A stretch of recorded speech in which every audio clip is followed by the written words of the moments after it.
तो फ्रेंड हम लोग आज क्लास के 9 क्लास के चैप्टर स्टार्ट करेंगे जिसमें आपका लीनियर इक्वेशन के बारे में टू वेरिएबल्स है। टू वेरिएबल्स एक्चुअली कहा जाए तो क्या है, जैसे कि मान लिया जाए a x plus b y plus c equal to 0। यहाँ पर ए बी और सी क्या है, ये कांस्टेंट टर्म है, ठीक है। और यहाँ पर एक्स और वाई जो है वेरिएबल्स है। क्या है, वेरिएबल्स है। वेरिएबल्स होने के कारण क्या हो सकता है, वेरिएबल्स होने का मतलब ये होता है कि इसके अगर वैल्यूज बदलते हैं तो इसके पूरे क्वेश्चंस की जो कांस्टेंट टर्म के साथ ये पूरी वैल्यूज को अलग डिफरेंट डिफरेंट तरीके से शो करेगा, इसीलिए इसको वेरिएबल्स बोले जाते हैं। वेरिएबल्स में चेंज होने वाले पैटर्न। बट ये जो ए बी सी जो है, ए बी सी आपकी कांस्टेंट है। ये इसको coefficient of X and coefficient of Y भी बोल सकते हैं। तो इसके अंदर इक्वेशंस जब भी सॉल्व करेंगे तो सिंगल इक्वेशन के अंदर जो होगा वो तो सॉल्व किया जा सकता है ग्राफ के थ्रू। बट हम लोग अभी जो इक्वेशन सॉल्व करेंगे लीनियर इक्वेशन की, ये सीबीएसई और वेस्ट बंगाल बोर्ड के अंदर भी आते हैं। तो इसके अंदर जो है दो इक्वेशन को लेकर सॉल्व करेंगे और कुछ मेथड्स को भी देखेंगे कि इस मेथड्स को कैसे सॉल्व करने होते हैं। मान लेते हैं कि ये वेरिएबल्स इक्वेशन है, यहीं पर ले लेते हैं। यहाँ a1x प्लस b1y और e plus c1 equal to 0। दूसरा इक्वेशन होता है a2x plus b2y plus c2 equal to 0। यहाँ पर देखने को मिलता है कि a1 बाई a2 जो भी होते हैं, मैं बुक का थोड़ा हेल्प लेता हूँ, देखता हूँ कि कुछ आप लोग के लिए हेल्प हो जाए। जैसे कि अगर हम लोग देखते हैं कि अगर यहाँ a1 और a1 by a2 is not equals to b1 by b2, अगर यहाँ a1 और a2 का वैल्यू b1 b2 के रेशियो के वैल्यू के बराबर नहीं होगा तो इसका जो होगा, ये दोनों स्ट्रेट लाइन, एक्चुअली ये दो स्ट्रेट लाइन है, ये दोनों स्ट्रेट लाइन एक ही पॉइंट पर इंटरसेक्ट करेंगे। Two lines are intersecting at a single point, that is it has only solution। Okay, तो इसके एक सोल्यूशन ही मिलेंगे, एक ही पॉइंट पर कटेगा तो एक ही सोल्यूशन मिलेगा। अगर ऐसा कंडीशन में क्या होता है कि अगर यहाँ पर जो रेशियो होता है दूसरे नंबर सम्स में आता है a1 a2 is equals to b1 by b2 is equals to c1 by c2 का जो रेशियो है, ये तीनों के रेशियो सिमिलर हो जाती है। तीनों की रेशियो सिमिलर हो जाती है। उस कंडीशन में क्या होगा, अगर तीनों की रेशियो इसकी और इसकी रेशियो इसकी जो coefficient of X and coefficient of Y का दोनों की इक्वेशन के जो रेशियोज हैं वो सिमिलर विथ कांस्टेंट टर्म के भी जो रेशियो सिमिलर हो जाएंगे तो ये दोनों ही लाइन आइडेंटिकल होंगी। टू लाइन्स आर कोइंसिडेंट भी बोलते हैं। क्या बोल सकते हैं, कोइंसिडेंट। और पैरेलल भी हो सकता है, ठीक है। कांस्टेंट स्ट्रेट लाइन हो सकता है, that is it has infinite solution.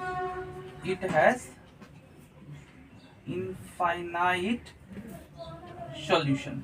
इसके कितने सॉल्यूशन होंगे, इनफाइनाइट सॉल्यूशन होंगे। क्यों, क्योंकि ऐसे रेशियो आते हैं तो ये कभी कभी आपके एग्जाम हॉल में तो इम्पोर्टेंट हैं स्कूल के साथ साथ आपके। कभी कभी ये हम लोग जैसे कि कोई कम्पिटिटिव एग्जाम देते हैं उस कंडीशन में ऐसे भी क्वेश्चंस पूछ जाते हैं।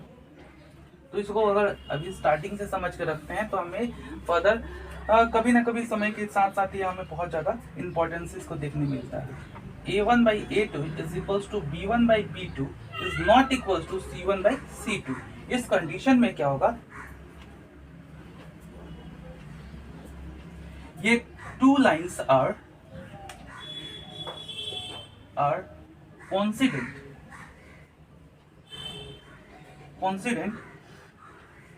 Parallel line and that is it has no solution। it has no solution। अब समझने वाली बात है, हमें कुछ बातों को समझना होगा। अगर a1 बाई a2 का ratio is not equals to b1 by b2 का ratio then it will have a single solution. मतलब दो लाइन है, एक दूसरे को अगर कहीं एक पॉइंट पर इंटरसेक्ट करता है तो वो उसका सॉल्यूशन है। अगर मान लिया जाए एक ऐसा लाइन है जिसका x का कोफिशिएंट और y का कोफिशिएंट दोनों ही सम्स में अगर कांस्टेंट टर्म का C1 C2 का रेशियो जो होगा वो आपका क्या होगा, कुछ इस तरीके का हो जाएगा। कॉन्सिडेंट है मतलब सेम स्ट्रेट लाइन है, बट यहाँ पर देखा जाएगा क्या कि एक दूसरे का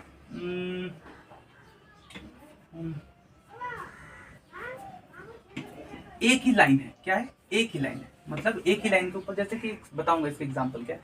तो इसको जब भी सॉल्व कीजिएगा डिफरेंट टाइप के वैल्यू से एक लाइन पर कितने सारे तरह के आंसर्स आते हैं, इनफाइनाइट नंबर्स है।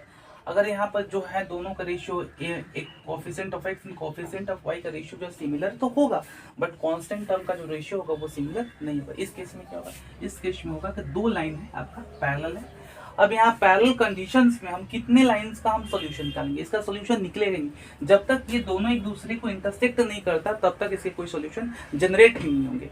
इसका मैं एग्जांपल बताता हूँ, मैं एग्जांपल कुछ करके दिखाऊंगा। यहाँ तक आप लोग क्या करेंगे, नोट कर लेंगे, क्योंकि आपका कॉपी पर नोट करके रखेंगे तो ये बहुत ज़्यादा हेल्पफुल होगा। इस कंडीशन में थोड़ा सा हम लोग आगे की तरफ बढ़ेंगे।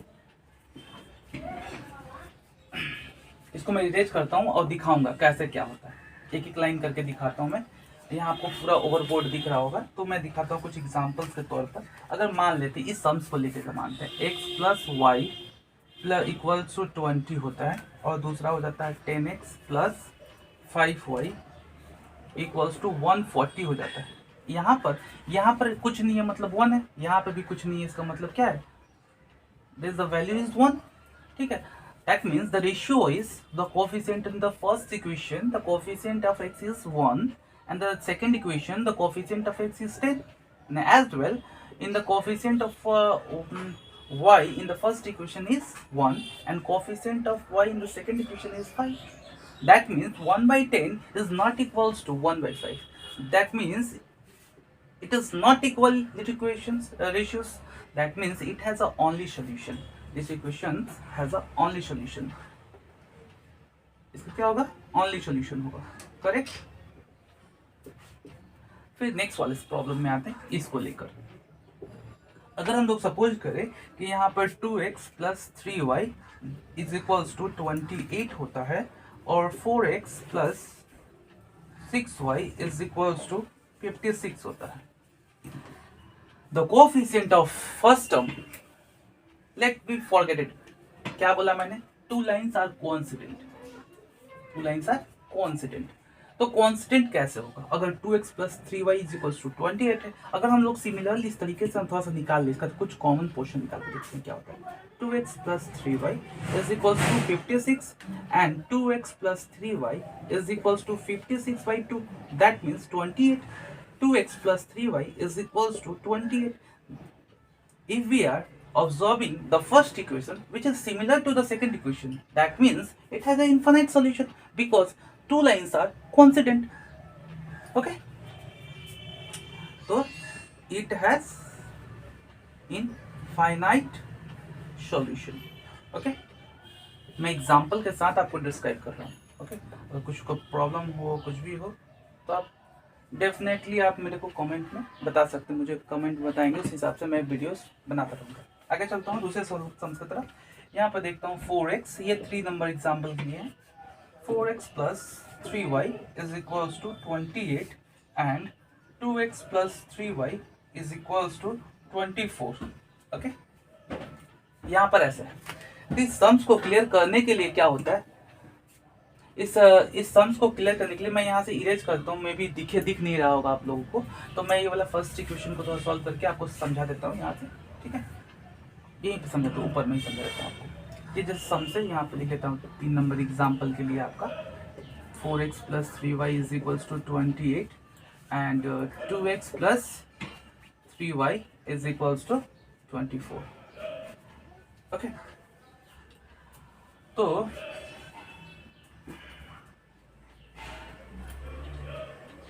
अगर हम लोग देखें तो यहाँ पर सब जो है थोड़ा सा गलती हो रहा है, सॉरी टू यू। यहाँ पर देखेंगे सम्स थोड़ा सा गलत मैंने लिख दिया था, यहाँ पर एक्चुअली ये सम्स ऐसा कुछ है। इसका रेशियो निकालते हैं। The coefficient of x is 2 in the first equation, the coefficient of x in the second equation is as well 2 is equals to coefficient of y in the first equation is 3 and the coefficient of y in the second equation as well 3, and constant term ratio का जो है 1 1 and 1 1 and there is a not a equal value equal to 1. That means it has a parallel line. That means it has no solution. It has no solution. Okay? समझ में आप लोगों को? चलिए अगले वीडियो की तरफ देखेंगे। तो यहाँ तक मैंने समझा दिया। यहाँ पर इस सम्स के अंदर जो था ये वाले सम्स, ये दोनों ही इक्वेशंस डिफरेंट है, बट ये स्ट्रेट लाइन के इक्वेशंस है। दोनों लाइन एक दूसरे को एक पॉइंट पर, एक पर्टिकुलर पॉइंट पर इंटरसेक्ट करेंगे। इसके अंदर क्या होता है, ये ऐसे इक्वेशंस है जो दोनों एक दूसरे के सिमिलर होंगे, कोइंसिडेंट होंगे, सिंगल लाइन होगा, उसके ऊपर इनफिनाइट नंबर ऑफ सॉल्यूशंस होंगे। ये जो लाइन होगा ये दोनों लाइन कोइंसिडेंट तो होंगे और पैरेलल भी होंगे, जिसके कारण पैरेलल होने का एक नतीजा ये भी देखने मिलेगा मुझे at the result last time कि जो रेशियोज होंगे कोएफिशिएंट्स के वो सिमिलर होंगे, बट कांस्टेंट टर्म के जो रेशियोज होंगे it will not equals to the coefficients ratio. मतलब ये कहने का मतलब होगा कि इट हैज नो सॉल्यूशन, इसके सॉल्यूशंस नहीं होंगे। इतनी दूर आइडेंटिफिकेशन करने